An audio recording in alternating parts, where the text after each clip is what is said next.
Alright, welcome back to making a pinch pot. This time animal version.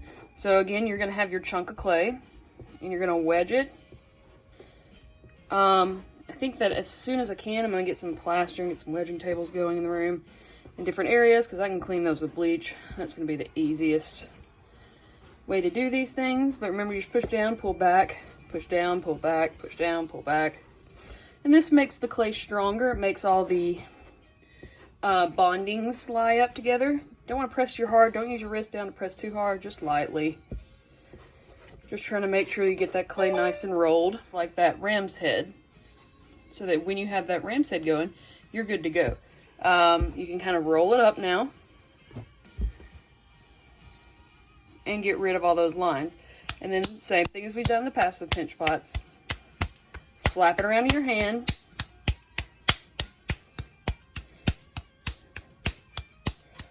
Until you get a nice ball shape.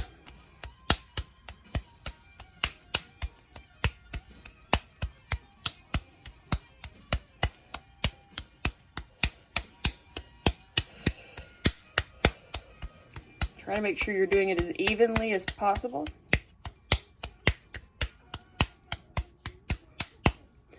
Until you get kind of that rounded shape that is a ball. See? And if you have little clay butts like I do there, you can just blend them. Any little spots, just blend them. I'm doing it lighter now, just still kind of rotating it. So there we go, I have a nice ball. So now I'm ready to start with my pinch pot number 2. Alright, so once we have our ball, then we can start making our pinch pot. And you want to remember, you want to go in like this, not like this, like this.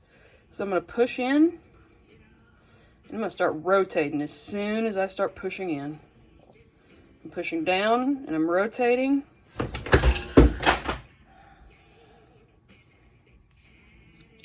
Keep rotating, keep pushing down, until I get fairly far down.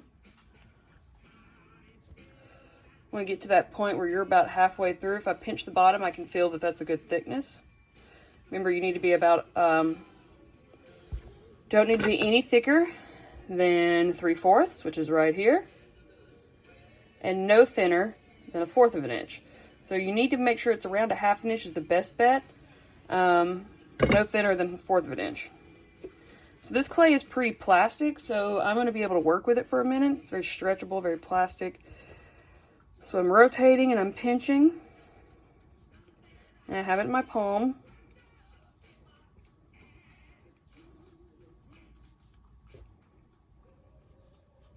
I'm not rotating it too much, and I never pick my thumb up from the inside. I'm mostly picking up my outside hands, and you can see that because on the inside it's all nice and smooth, and on the outside you can see the rivets from my thumb.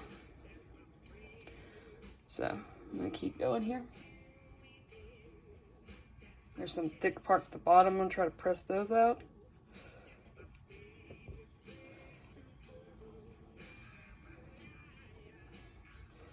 I'm starting to get that out more. I'm going to set it down now. I'm going to pinch out the top and rotating and pinching. Using my left hand to help rotate, and you see there it's starting to hit that plasticity, those cracks are coming out. So that lets me know that I can't get any thinner rim than I'm doing right now. I mean, I could, but it's not necessary. So that rim is fine as far as thickness goes, because if we want to look at it,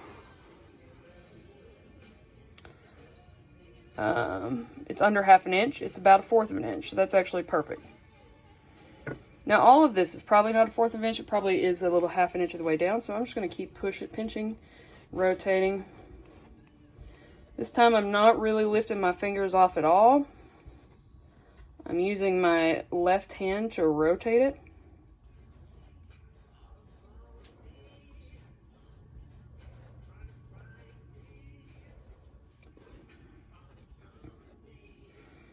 You See, I've got my little pinch pot going. My bottom areas here are still really thick. And when you can't tell, one way you can tell is like if you've got a toothpick or something in your bottle or in your bag, or you have a sharp tool, like I have this kind of, I'll use it, and I can press it down to see if it comes out the other end. Well, it doesn't even come out the other end. So that tells me that this is far too thick, because that's this tool is half an inch about its own, a little over half an inch. So technically the bottom thickness is fine, but I don't want it that thick. So I'm gonna press it out, because we need it to be as even as possible for drying.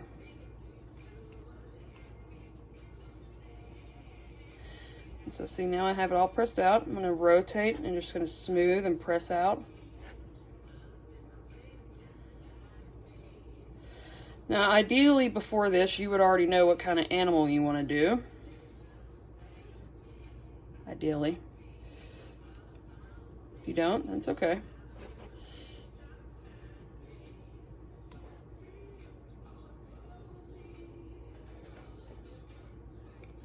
I'm just smoothing down these cracks, smoothing down my edges.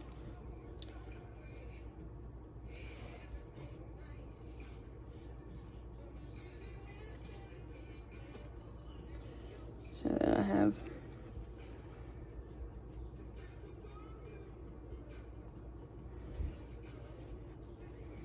my pot here.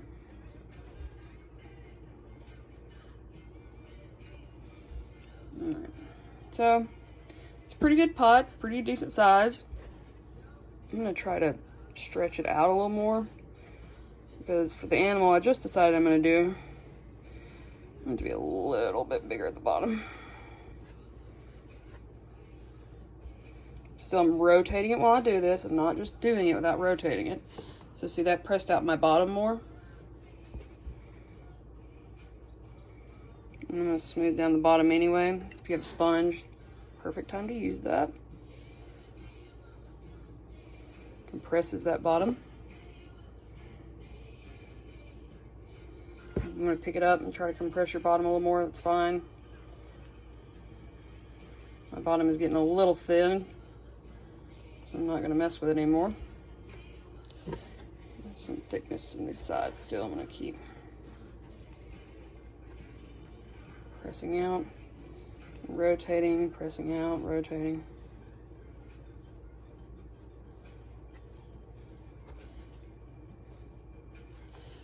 So doing this slowly now, and I'm checking each side before I do it. So now I'm going to do the rim a little out more. So I'm making this process pretty slow at the moment because I don't want to go too fast. Going too fast just messes everything up. So now I have a good pinch pot, solid thickness. It's good, about 1/4 an inch around in most areas, almost all of it, which is a good goal. I have my pot done. I don't have to smooth the outside down just yet, but since I have built the pot that I want, I'm going to try to smooth down any cracks I'm seeing around the ends.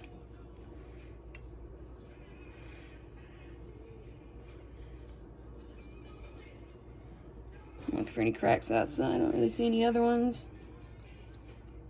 So we're good on that one. I have a little sculpture of a pig here that I can look at its face. And that'll help me, because all my devices are being used and I can't look up a picture. So this is a second option. So I'm going to put this pot again to the side until later. And this is where the extra bit of clay is going to come in. That extra bit of clay is going to be what's used to put different elements on here. Now, the first thing I'm doing, I'm going to decide where I want those pieces to be. So it's going to have a snout. So I'm going to put the snout right here.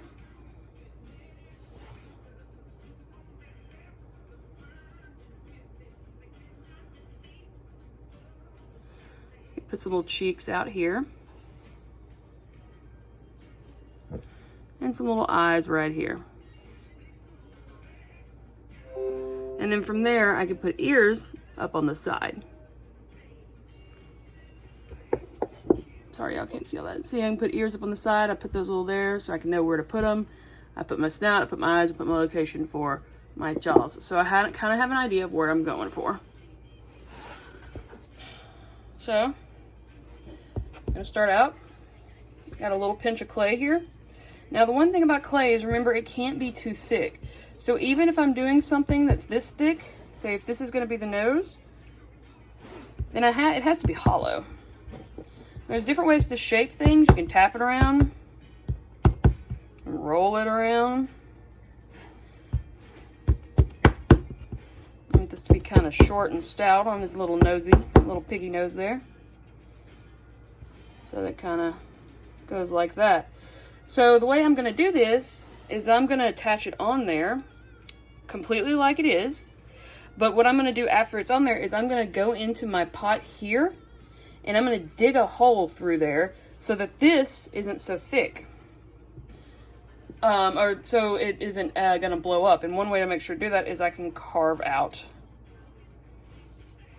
the inside. Doesn't have to be carved out too much, just enough. You can use your tools like that to cut it out, or you can use a carving tool. That takes out that excess. You can clean it up in there if you want.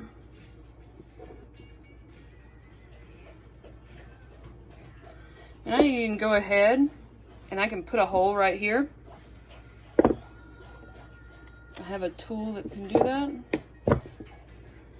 And go ahead, I'm going to put a little hole right here. So that gives me an air hole that I know that air can escape through.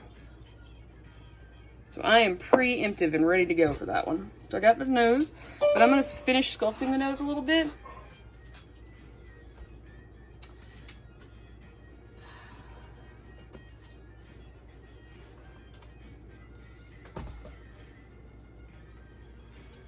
I'm going to finish sculpting the nose and making sure it's at the way I want it. It's got some wrinkles and areas in it that I don't like. So what I'm going to do is I'm going to take my little rib here, y'all's little cards. Make sure you're cleaned it off, because if not, it's going to have those little dry bits getting everywhere. And that's not really too much of a problem, but it can scratch your clay up more. So I'm making my little snout smoother. Smoothing it down. Making it all nice and even. Because remember, craftsmanship is a part of your project. This one's in, yeah. Now they're not completely mechanical, but they are kind of smooth piggy noses. So I'm going to smooth it down. And I'm going to pinch it so that this top part kind of goes up slightly. So that is the top of the piggy nose. I'm going to do that all the way back here so that top is pinched up slightly more than the sides. So that I have a perfect little piggy snout I can put on there now. Now it might be a little long for some people. I think that's going to be fine because I'm going to add a couple of other elements to it. So, next bit is going to be making it look like it has nostrils. Alright, there's a lot of ways that we can shape this piggy snout. One way is to use tools that you have in your obviously. I'm going to use these. These are called, well, they have different names. Some people call them modeling tools, and you can usually find them at Hobby Lobby or places like that. But at Hobby Lobby, for some reason, they're called paint erasers, so if you think these will be beneficial to you, I tried to order enough of these for everyone. I might eventually have enough for everyone. We're going to see. But I'm going to use that to make this cute little piggy nose. So I have...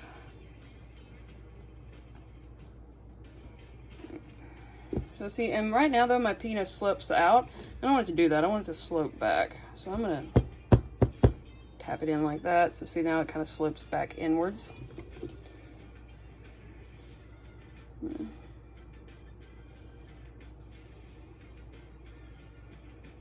I'm just pressing the clay back. I'm not really doing any of the carving out.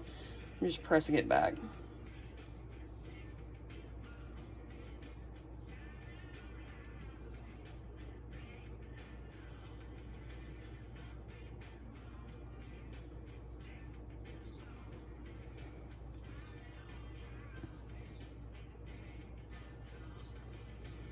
Again, our little piggy nose there.